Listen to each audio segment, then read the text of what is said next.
सुप्रभात एमपी, मैं हूं आपके साथ अवंतिका श्रीवास्तव। रुक करेंगे तमाम बड़ी खबरों का और सबसे पहले बात कर लेते हैं भिंड की। बड़ी खबर है, युवक ने तमंचे से बर्थडे केक काटा है।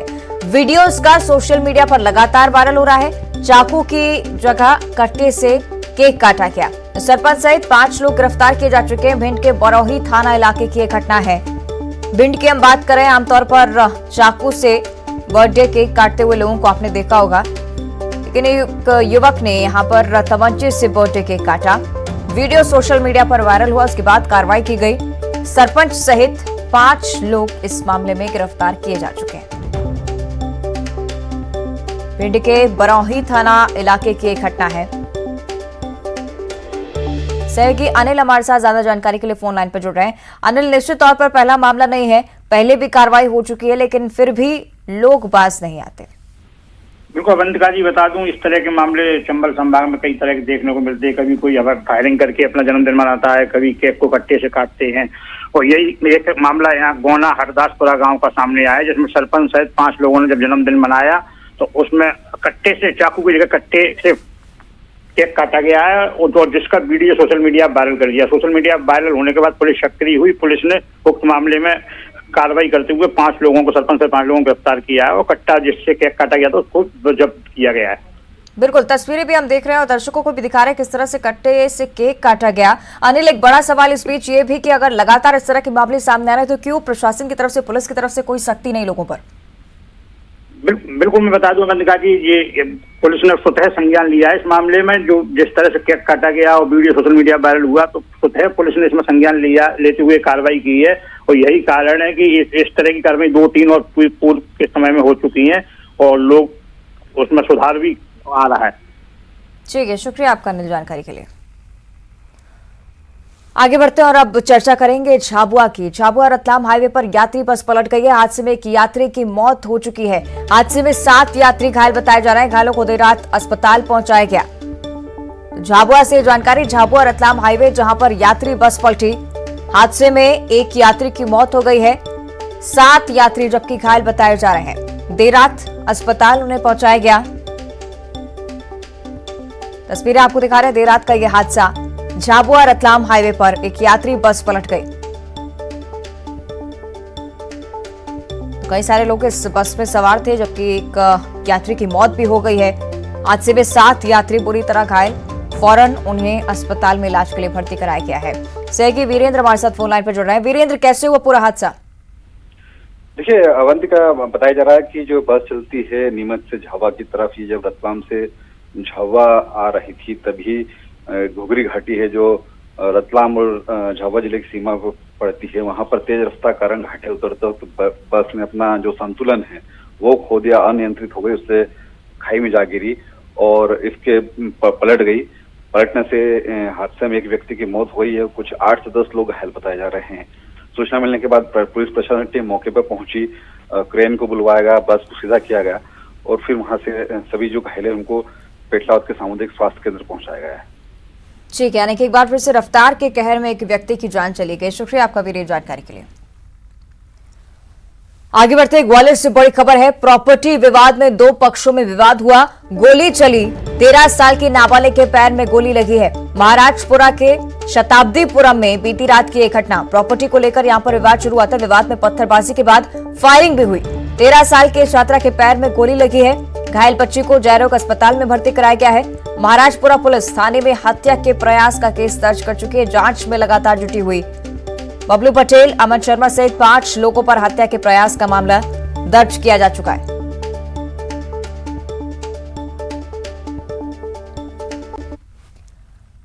और इधर सीएम शिवराज सिंह चौहान आज धार जाने वाले हैं। सीएम कुक्षी में टंटिया मामा गौरव यात्रा और पैसा एक्ट जागरूकता सम्मेलन में शामिल होंगे। मुख्यमंत्री शिवराज सिंह चौहान खुद पैसा एक्ट के फायदों के बारे में आदिवासी लोगों को जानकारी देंगे। सीएम टंटिया मामा गौरव यात्रा का कुक्षी से शुभारंभ भी करेंगे और उसके बाद मालवा निमाड़ के कई शहरों में इस यात्रा का आयोजन किया जाएगा और दिसंबर में इंदौर में इस यात्रा का समापन होगा। टंटिया मामा गौरव यात्रा को लेकर कुक्षी में सभी तैयारियां पूरी हो चुकी हैं। साथ ही कृषि उपज मंडी प्रांगण में होने वाले इस कार्यक्रम के लिए विशाल पंडाल तैयार किया गया है।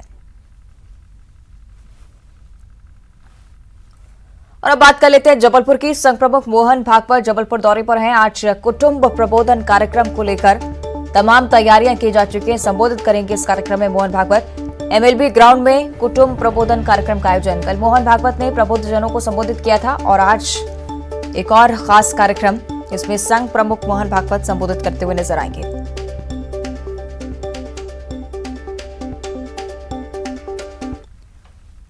आगे बढ़ते रुख करेंगे राजधानी भोपाल का। कांग्रेस अपना वचन पत्र तैयार करने में एनजीओ की भी मदद लेगी। एनजीओ के सहारे कांग्रेस का 2023 का रण और इसी रण में उतरने की तैयारी कांग्रेस की तरफ से। कांग्रेस एमपी में आदिवासी वर्ग को साधने के लिए एनजीओ की मदद देगी, ऐसी जानकारी। गैर सरकारी संगठनों का राज्य स्तरीय सम्मेलन का आयोजन किया जा रहा है।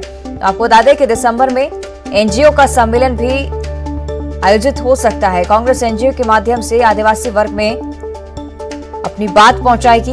एनजीओ जनजातीय वर्ग के साथ चर्चा करके कांग्रेस के वचन पत्र के लिए जरूरी मांगे तैयार की जाएंगी। तो कांग्रेस की तरफ से ये जानकारी कि वचन पत्र तैयार अगर किया जाएगा तो एनजीओ की भी सहायता इसमें ली जाएगी। और एनजीओ के सहारे कांग्रेस 2023 का लक्ष्य साधने की तैयारी में। कांग्रेस मध्य प्रदेश में आदिवासी वर्ग को साधने के लिए लगातार प्रयास कर रही है और इस बार एनजीओ की भी मदद ली जाएगी। गैर सरकारी संगठनों का राज्य स्तरीय सम्मेलन का आयोजन कांग्रेस की तरफ से होगा और इस दौरान वचन पत्र में कौन कौन से मुख्य बिंदु शामिल करने हैं, इसको लेकर चर्चा एनजीओ से की जाएगी। और यही कोशिश कांग्रेस की कि एनजीओ के माध्यम से आदिवासी वर्ग तक अपनी बात पहुंचाए। सहयोगी मनोज राठौर हमारे साथ भोपाल से लाइव जुड़ रहे हैं। मनोज, नई रणनीति कांग्रेस की तरफ से सामने आ रही है, एनजीओ की मदद ली जाएगी। जी बिल्कुल, आपने सही कहा कि एनजीओ की मदद ली जाएगी, क्योंकि 2018 के विधानसभा चुनाव में भी यही फॉर्मूला देखा गया था कि जो तमाम वर्ग हैं, संगठन हैं, सामाजिक संगठन हैं या फिर दूसरे संगठन, इनके सम्मेलन आयोजित किए थे। इन सम्मेलनों में खुद कमलनाथ शामिल हुए, तो तमाम जो मंथन निकला था उसको अपने वचन पत्र में शामिल किया गया था। ऐसे में अब गैर सरकारी संगठन जितने भी हैं उनका एक बड़ा सम्मेलन प्रदेश कांग्रेस कार्यालय में दिसंबर के पहले हफ्ते में जिस तरीके का प्लान बना है उसमें हो सकता है, जिसमें तमाम बड़े गैर सरकारी संगठन के जो सदस्य हैं, जो पदाधिकारी हैं, वो जुड़ेंगे और अपनी बात जो है इस मंच पर रखेंगे और कांग्रेस को बताएंगे कि उनकी क्या क्या मांगे और इन मांगों को शामिल किया जाएगा वचन पत्र में। ये एक पूरा फॉर्मूला है, एक पूरी प्लानिंग है, एक पूरी रणनीति है कांग्रेस की और इसी रणनीति के तहत 2023 की तैयारी जो है वो लगातार कांग्रेस के द्वारा की जा रही है। इसके अलावा क्योंकि तमाम जो गैर सरकारी संगठन है, एनजीओ हैं, वो जमीनी स्तर पे काम करते हैं, जमीनी स्तर पे लोगों से उनका जुड़ाव रहता है, तमाम योजनाओं को वो बारीकी से जानते हैं, लोगों की आवश्यकता, उनकी जरूरतों को जानते हैं। ऐसे में ज्यादा फोकस रहेगा कि कांग्रेस की जो तमाम जो वचन पत्र में जो बात रहेगी, वो बातें जो हैं, जो उनकी आदिवासियों से जुड़ी खास तौर से जो बातें हैं जो वचन पत्र में शामिल की गई हैं, वो बातें जो है इन एनजीओ के जरिए, इन गैर सरकारी संगठनों के जरिए आदिवासियों तक पहुंच सके। तो एक बड़ी प्लानिंग के तहत 2023 के रण में जो है वो कांग्रेस उतर गई है। यही कारण है कि अलग अलग वर्ग, अलग अलग संगठनों की बैठकों का दौर, सम्मेलनों का दौर लगातार जारी है। चलिए, देखना होगा कांग्रेस को भी इसका कितना फायदा मिलता है। शुक्रिया आपका मनोज इस पूरी जानकारी के लिए। आगे बढ़ते बात करेंगे खरगोन की। जिले के बिस्टान थाने के उमरखली में गौ रक्षक की सजगता से पुलिस ने अवैध गौवंश से भरा एक मिनी ट्रक जब्त किया है। ट्रक में 45 गौवंश की तस्करी की जा रही थी। गौरक्षकों को देखकर आरोपी ट्रक छोड़कर भाग गए। मौके पर पहुंची पुलिस ने ट्रक जब्त कर सभी गौवंशों को गौरक्षकों की मदद से गौशाला में पहुंचा दिया। की संख्या में गौवंश पकड़ा है, जो उमरखली रोड पकड़ा है। इससे रोका ग्रामवासियों ने, तो उनसे पूछताछ करी ड्राइवर से कि कहाँ ले जा रहा है, तो बोले महाराष्ट्र वध के लिए ले जा रहा है। तो तुरंत मौके पर पुलिस को बुलाई और उनको कार्रवाई करके यहाँ गांधीनगर गौशाला में लाया गया। कितने घायल हैं? इसमें 40 से 45 के लगभग। और अब खबर सतना से है, जहां अमरपाटन में 8 मासूम बच्चे बीमार हो गए। पेट दर्द और उल्टी की शिकायत होने पर परिजन इन्हें लेकर सामुदायिक स्वास्थ्य केंद्र अमरपाटन भी पहुंचे और सभी का इलाज यहां पर किया गया। सभी बीमार बच्चों की उम्र 3 साल से 8 साल के बीच की बताई जा रही है। बहरहाल डॉक्टरों ने इनकी हालत स्थिर बताई है। क्या खाए हैं लोग? कि ये सभी एक ही घर के लड़के? तो क्या दिक्कत क्या आ रही है अब इन लोगों को? अच्छा, तो ये सब आप ही के घर के बच्चे हैं? हाँ, ननद के हैं, हमारे हैं। किस गांव के हैं आप लोग? देवरी जगदीशपुर के 3 से 8 साल के 6 बच्चे हैं। परिजन का कहना है कि उन्हें रतन जोत के बीज खाए हैं, तो उन्हें और उनको उल्टी की शिकायत हो रही है। उनका भी प्राथमिक उपचार दिया गया है और उन्हें ऑब्जर्वेशन का। और इधर दतिया के सरकारी स्कूलों से घोर लापरवाही का मामला सामने आया है, जहां के ज्यादातर स्कूलों में मध्याह्न भोजन खाने के बाद बर्तन साफ करने के लिए कोई मौजूद नहीं है, कोई व्यवस्था नहीं है। यहां पर जिन समूह को मध्याह्न भोजन की जिम्मेदारी दी गई है वो भोजन तो बना रहे हैं, लेकिन जूठे बर्तन साफ करने के लिए तैयार नहीं है। लिहाजा ज्यादातर स्कूलों में खाना खाने के बाद खुद बर्तन बच्चे साफ कर रहे हैं और इस मामले में शिक्षा विभाग के अधिकारी कार्रवाई के बजाय लीपापोती कर रहे हैं।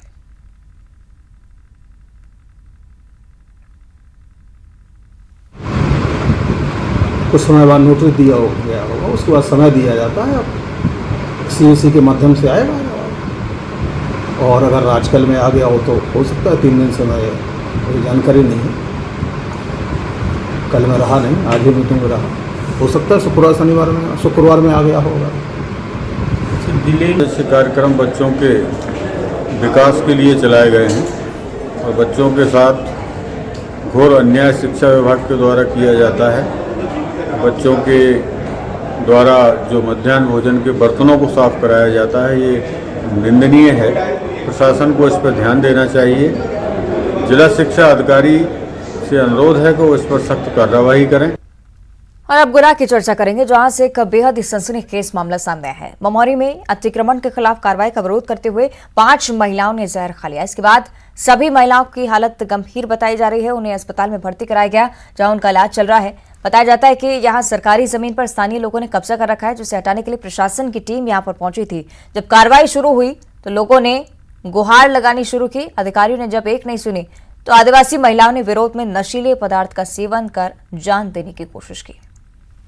मकान तोड़ने आए थे। कौन? तहसीलदार पटवारी। फिर कुछ नहीं बोल, हटा रहे थे, दवाई पी गई। कौन ने पी ली? तो मेरे घर से है और ये दवाई है और ये 3 दिन से लिए जात से। कौन गया था अतिक्रमण हटाने के लिए? पटवारी और तहसीलदार। अच्छा, नोटिस दिए आपको पहले? कुछ नोटिस दिए, नोटिस ना पहले दिए ना भी दिए, कुछ नहीं दिए। अच्छा, हमारे जगह मिटाने की कोशिश कर रहे हैं, हमारे घर बन रहे हैं, वो भी मिटाने के लिए बार बार धमकी दे रहे हैं। कौन दे रहा है? तहसीलदार और पटवारी जी सब लोग मिलकर। अच्छा, और आइए अब एक रिपोर्ट देखते हैं जो असली सरोकारों से जुड़ी हुई है। चुनाव जीतने के बाद वादा खिलाफी की शिकायतें आना आम बात है, लेकिन वादा खिलाफी के बाद बैतूल के गांव के लोगों ने जो किया वो जनता हितों की बात करने वाले जन प्रतिनिधियों के मुंह पर एक तमाचा है। स्मैक के साथ एक तस्कर को गिरफ्तार कर लिया है। चंदवासा पुलिस चौकी को मुखबिर से सूचना मिली थी कि काले रंग की एक कार में स्मैक की तस्करी होने वाली है। शामगढ़ थाना प्रभारी कमलेश प्रजापति और गौरव लाल ने घेराबंदी की और काले रंग की कार को तलाशा और उसमें तलाशी लेने पर 500 ग्राम अवैध स्मैक बरामद की गई। विश्वसनीय मुखबिर से सूचना प्राप्त हुई थी कि एक ब्लैक कलर की स्विफ्ट वीडीआई कार में, जिसका नंबर MP09CR 3959 है, इसमें एक व्यक्ति अपने कब्जे में अवैध मादक पदार्थ स्मैक लेकर जाने वाला है, जो कि बसई से होता हुआ निपानिया रोड से होकर गरुड़ से आगे निकलता हुआ राजस्थान तरफ किसी तस्कर को देने वाला था। गाड़ी की तलाशी के दौरान उसकी गाड़ी से हमें 500 ग्राम स्मैक ब्राउन शुगर जब्त हुई है, जिसे मौके पर जब्त करके आरोपी को गिरफ्तार किया है। और इधर ग्वालियर की क्राइम ब्रांच और झांसी रोड थाना पुलिस ने एक संयुक्त कार्रवाई में स्मैक तस्कर को गिरफ्तार कर लिया है। उसके कब्जे से 70 ग्राम स्मैक बरामद की गई है, जिसकी अनुमानित कीमत करीब 7 लाख रुपए आंकी गई है। आरोपी के खिलाफ NDPS एक्ट के तहत मुकदमा दर्ज किया जा चुका है। पुलिस आरोपी से पूछताछ करने में जुटी हुई है। मुखबिर की पिनपॉइंट इन्फॉर्मेशन ऑफिसर को मिली थी। उस इन्फॉर्मेशन के आधार पर तत्काल टीम में क्राइम ब्रांच की टीम और झांसी रोड की टीम लगाई गई और उनके द्वारा रात्रि में एक व्यक्ति को हिरासत में लिया गया। जब उसकी तलाशी लगी तो उसके कब्जे से लगभग 72 ग्राम स्मैक मिली है। तो उसमें थाना झांसी रोड में एफआईआर की जाकर उसको आरोपी को गिरफ्तार कर लिया गया है। अगर लगन और कुछ करने का संकल्प मन में हो तो असंभव भी संभव हो जाता है। ऐसा ही कुछ कर दिखाया नर्मदांचल की बेटी आद्या तिवारी ने। सरकार द्वारा जारी किए गए खेल पुरस्कार की सूची में आद्या का चयन प्रदेश के सर्वोच्च खेल पुरस्कार विक्रम अवार्ड 2021 के लिए किया गया है। इस खबर से पूरे जिले में हर्ष की लहर है। सूची में भी आद्या ने वरीयता हासिल की है और प्रथम नंबर पर आद्या का नाम है। इस खबर को सुनकर आद्या का परिवार फूला नहीं समा रहा। उनके घर पर बधाइयों का तांता लगा हुआ है। और कांग्रेस नेता राहुल गांधी की भारत जोड़ो यात्रा बुरहानपुर जिले के बोदरली गांव से 23 नवंबर को मध्य प्रदेश में प्रवेश करने वाली है और इस दौरान यात्रा का स्वागत बंजारा समाज के राष्ट्रीय कलाकार रीना नरेंद्र देशमुख बंजारा लोक नृत्य की प्रस्तुति देकर करने वाली है। उनसे बातचीत जब की गई तो उन्होंने बताया कि बेहद ही गौरवपूर्ण ये क्षण उनके लिए।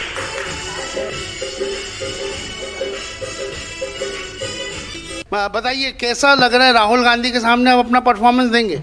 बहुत ही अच्छा लग रहा है कि इतने बड़े नेता के सामने मैं अपने पारंपरिक बंजारा लोक नृत्य की प्रस्तुति देने जा रही हूँ। राहुल गांधी जी भारत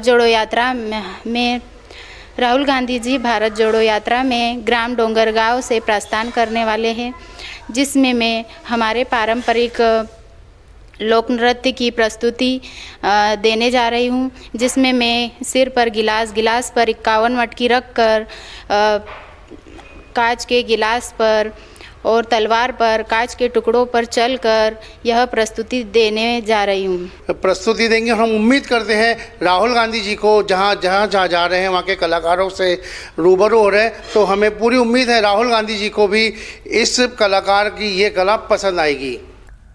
उधर नर्मदापुरम में सतपुरा टाइगर रिजर्व घूमने आए सैलानियों की सांसें उस वक्त थम गईं जब पर्यटकों की गाड़ी के सामने 3 बाघ अचानक से आए और गाड़ी के रास्ते में ही बैठ गए। जंगल सफारी का दीदार करने आए पर्यटकों की गाड़ी के सामने जैसे ही बाघ परिवार आया, पर्यटकों ने भी बिना देर किए अपने कैमरे निकाले और इस तस्वीर को अपने कैमरे में कैद किया। सतपुरा टाइगर रिजर्व में अक्सर बाघ सफारी गाड़ी के आगे आकर इस तरह से ही सैलानियों को रोमांचित कर देते हैं और इसलिए सतपुरा टाइगर रिजर्व अब सैलानियों की पहली पसंद मध्य प्रदेश में बनता जा रहा है।